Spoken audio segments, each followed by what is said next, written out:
नमस्ते दोस्तों।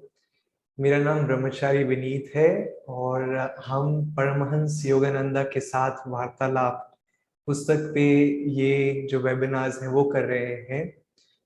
यदि आप बीच में से ज्वाइन कर रहे हैं तो मैं कहना चाहता हूँ कि हमने इस बुक से स्वामी क्रियानंद जी जो परमहंस योगानंद जी के शिष्य थे और उन्होंने परमहंस योगानंद जी के साथ में अपने परमहंस योगानंद जी के आखिरी 3.5 से थोड़े अधिक साल बिताए थे।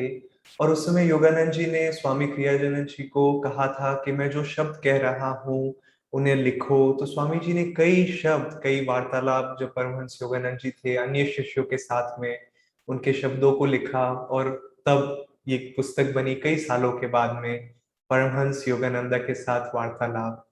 और पिछले महीने कुछ कारणों की वजह से हम इन वेबिनार्स को, इन सत्संग को नहीं रख सके, लेकिन मैं आशा करता हूं कि आने वाले दिनों महीनों में हम कई वार्तालाप परमहंस योगानंद जी के जीवन से सुन सके, उनसे प्रेरणा ले सके और देख सके कि हम कैसे उन आध्यात्मिक सिद्धांतों को अपने जीवन में लेके आ सकते हैं।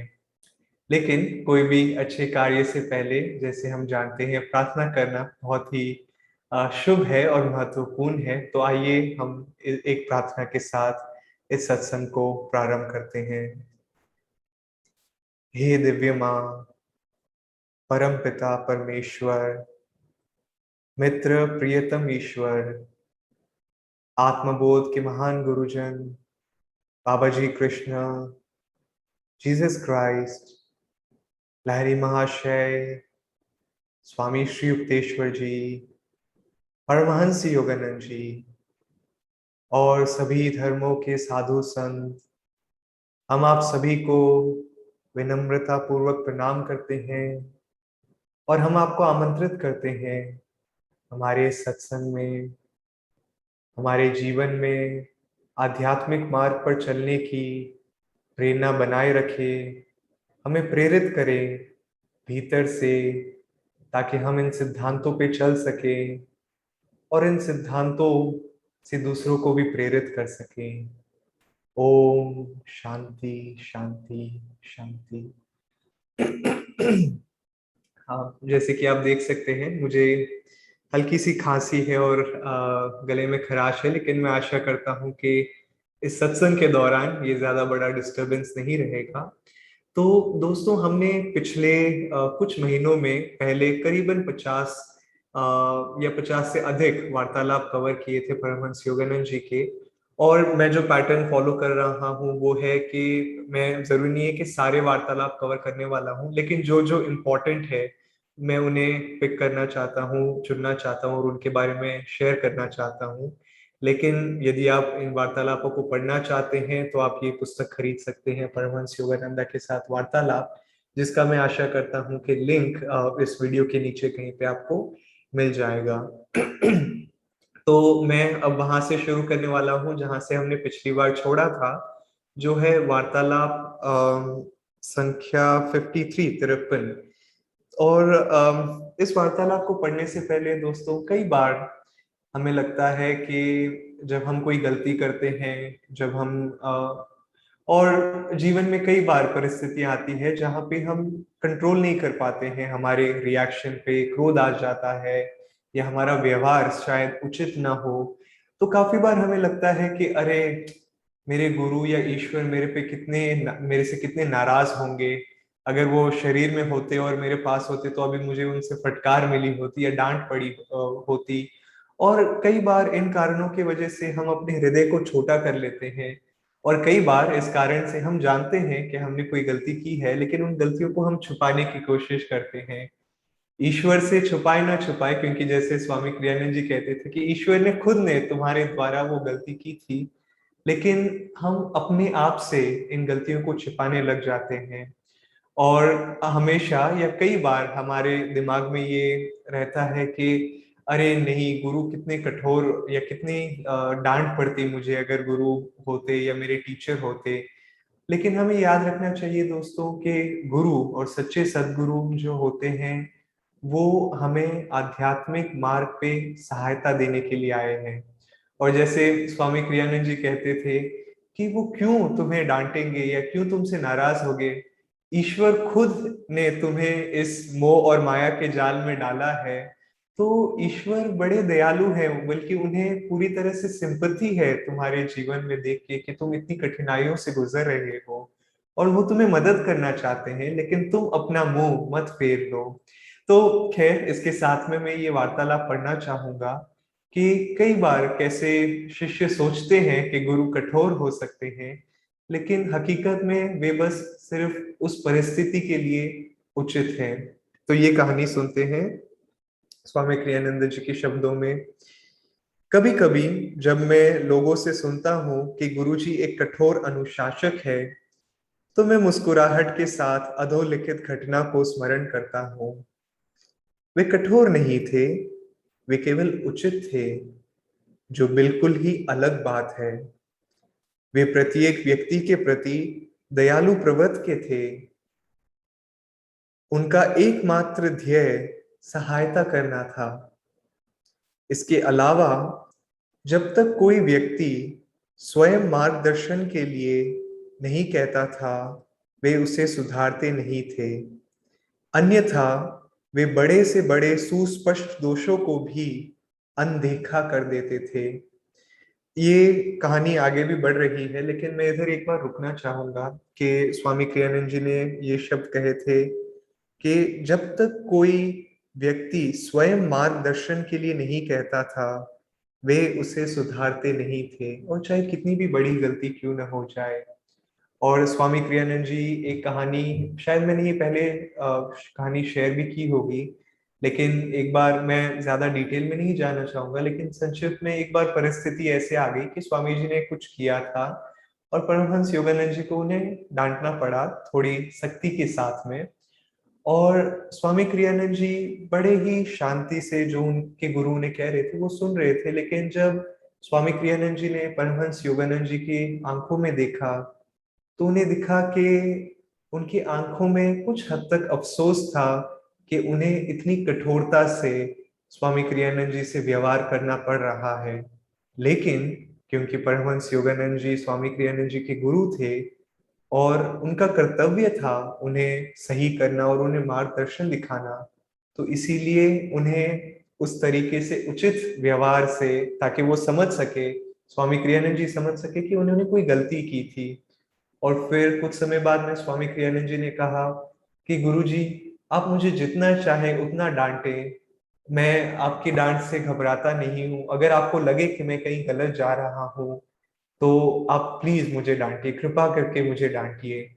और योगानंद जी ने कहा कि मैं सिर्फ उन्हें ही डांटता हूँ जो मेरा मार्गदर्शन लेना चाहते हैं, मेरे मार्गदर्शन की प्राप्ति के लिए यहाँ पे है। और फिर उन्होंने कहा कि तुम्हें ज्यादा खामियां नहीं हैं, तो इसीलिए मैं तुम्हें ज्यादा डांटता नहीं हूँ।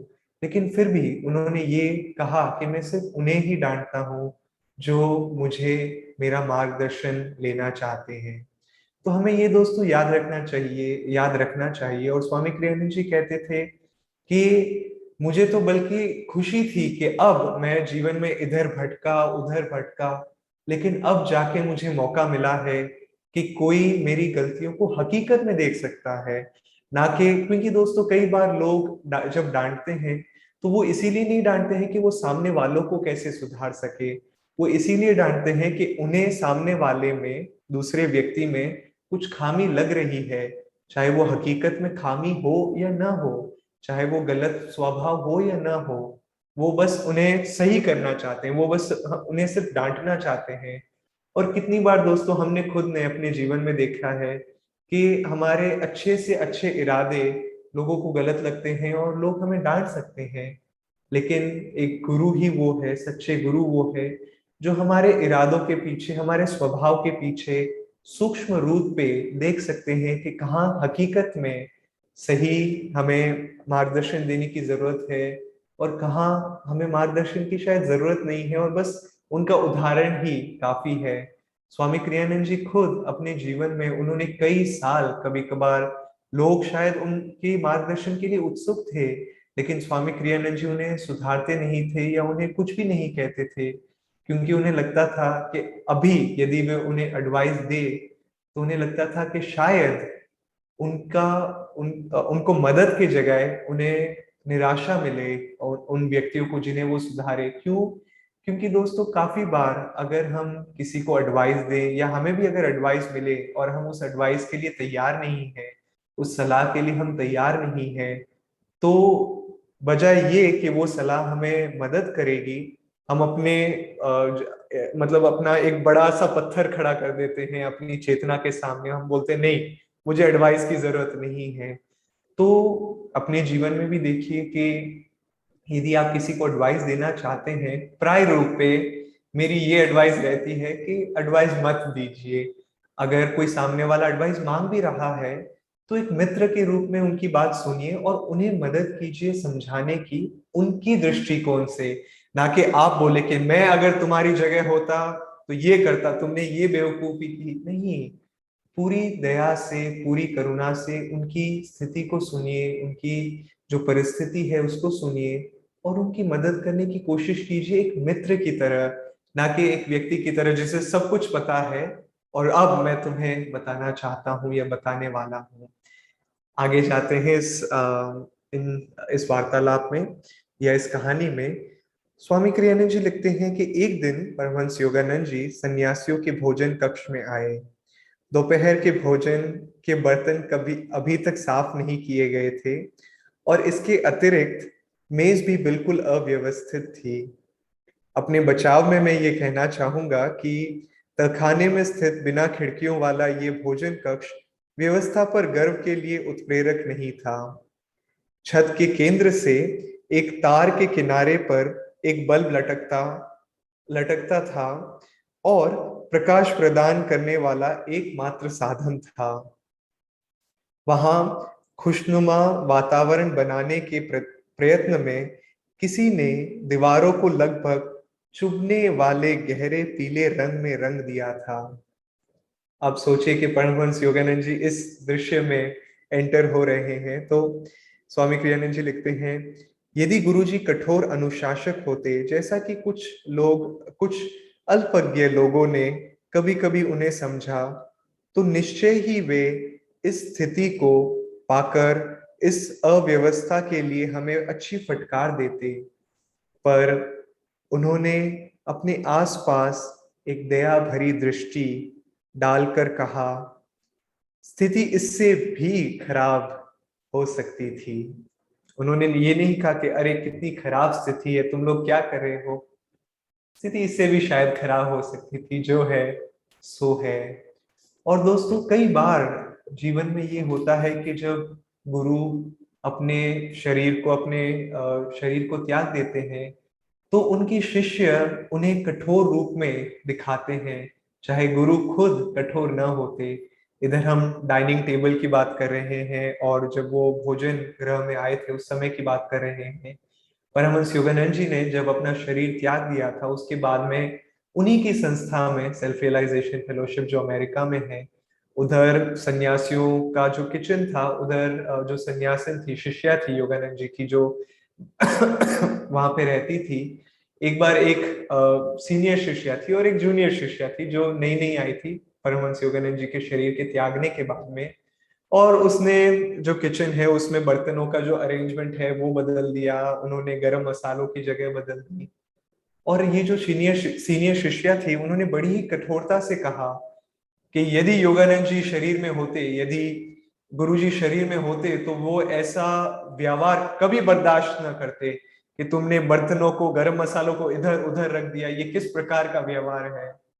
लेकिन इस कहानी से हमें नहीं लगता है कि योगानंद जी ऐसे थे।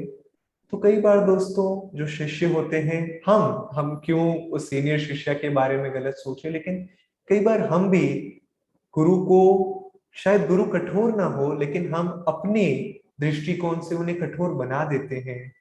परमहंस योगानंद जी की एक शिष्या थी, कमला सिल्वा उनका नाम था, और वो कहते थे कि गुरु एक आईने के रूप में होते हैं। योगानंद जी खासकर एक बिल्कुल साफ आईना थे कि जो मिरर होता है, जिस प्रकार हम इस दुनिया को देखते हैं या जिस प्रकार हम उन्हें देखते थे अपने चेतना से, वैसे ही हमें वे दिखते थे। तो यदि हम कठोर हैं, यदि हम क्रोधित हैं, तो हमें लगेगा कि गुरु कठोर है, गुरु क्रोधित है। लेकिन यदि हम खुद शांत, सरल और जो परिस्थिति जैसी है उस प्रकार देखें, तो लगेगा कि गुरु भी बिल्कुल वैसे ही है, दयावान, करुणामय और प्रेम से भरे हुए। और दोस्तों, कई बार हम जीवन में इसीलिए अपनी खामियों को फेस नहीं करना चाहते हैं। स्वामी क्रियानंद जी ने कहा कि अरे वाह, गुरुजी मेरी सारी खामियां देख सकते हैं, इसका मतलब कोई मुझे सुधार सकता है। बजाय ये, एक एक तो व्यवहार ये होता है, दूसरा रिएक्शन ये हो सकता है कि अरे नहीं, मेरी सारी खामियां कोई देख सकता है, नहीं मैं छुपाना चाहता हूँ, मेरी ये खामियां नहीं है। लेकिन दोस्तों, आत्मबोध के मार्ग पे मोक्ष की प्राप्ति के लिए सबसे बड़ी चीज है कि जो स्थिति जैसी है हम उसे स्वीकार करें। यदि कोई गलती हो गई तो उसे छुपाने के बजाय हम कहें कि गुरुजी, ये गलती आपने मेरे द्वारा की थी। और जैसे कि मैं शुरुआत में भी कह रहा था कि ईश्वर हमसे कभी क्रोधित नहीं होते हैं, गुरु हमसे कभी क्रोधित नहीं होते हैं। वो क्यों क्रोधित होंगे? उन्होंने ही तो हमें इस भ्रम में, इस मोह माया के जाल में डाला है। और कुछ नहीं सही तो वो हमसे, हमारी परिस्थिति के लिए वो उदास होते हैं कभी कभार, और वो चाहते हैं कि हम वापस ईश्वर में और इस ईश्वरीय चेतना में मिल जाएं। तो दोस्तों, अगली बार यदि लगे कि अरे नहीं, शायद गुरु मुझसे नाराज हैं, मेरे जीवन में एक बार ऐसी परिस्थिति हुई थी जब मुझे लगा थी, क्योंकि बाहरी परिस्थितियां ऐसी चल रही थी कि मैंने स्वामी क्रियानंद जी में जो हमारा सेंटर था, सत्संग होते थे, तो मैं कभी कभार साफ सफाई करने में मदद करता था। ये कई बार, कभी कभार नहीं। तो जब भी कोई प्रोग्राम होता था तो मैं तस्वीरों को पहुंचता था। एक बार नहीं, मैंने 2 बार इवेंट, जो सत्संग होते हैं, एक बार उससे पहले और एक बार सत्संग के बाद में, और बड़े सत्संग के बाद में, पब्लिक प्रोग्राम के बाद में, जहां 300 से ज्यादा लोग थे एक बार, तो मैंने सत्संग के पहले और बाद में अलग अलग समयों में 2 बार स्वामी क्रियानंद जी की फोटो का जो फ्रेम है उन्हें फोड़ दिया गलती से। ऐसा नहीं कि मुझे क्रोध आया और मैंने फोड़ दिया, मैं सफाई कर रहा था और एक बार सफाई करते करते मेरे हाथ से फिसल गया, और एक बार मैं उसे पैक कर रहा था और मेरे हाथ के जोर से फूट गया वो कांच का जो टुकड़ा था। और मैंने सोचा मुझे डांट पड़ने वाली है, जो भी सीनियर है, मैं 2-3 महीने ही हुए थे मुझे आनंद संघ में के लोगों को जाने हुए और उनसे कनेक्शन बनाते हुए, या शायद 6 महीने हुए होंगे ज्यादा से ज्यादा। मैंने बोला मुझे डांट पड़ने वाली है, मैंने स्वामी क्रियानंद जी जो आनंद संघ के संस्थापक है, मैंने उनकी फोटो के फ्रेम 2-2 बार फोड़े हुए हैं। लेकिन क्या हुआ, किसी ने कुछ नहीं कहा। उन्होंने कहा तुम इधर सेवा कर रहे हो, और सेवा करते समय छोटी मोटी बातें हो जाती है। किसी ने कुछ कहा नहीं, ये भी किसी ने नहीं कहा, लेकिन मैं उनकी जो भावना है वो सुन पा रहा था। लेकिन एक बार मैंने हमारे एक आचार्य से पूछा, जब ये हुई, मेरे हाथ से ये फ्रेम फूटा दूसरी बार, तो मैंने बोला मुझे लगता है कि स्वामी जी मुझसे निराश है कि मेरे हाथ से उनके फ्रेम फूटे जा रहे हैं। और कहानी को आगे जोड़ते हुए तीसरी बार मैंने परमहंस योगानंद जी का भी फ्रेम फोड़ फोड़ दिया था एक बार गलती से। लेकिन ये थैंकफुली लोगों के इर्द गिर्द रहते हुए नहीं हुआ था।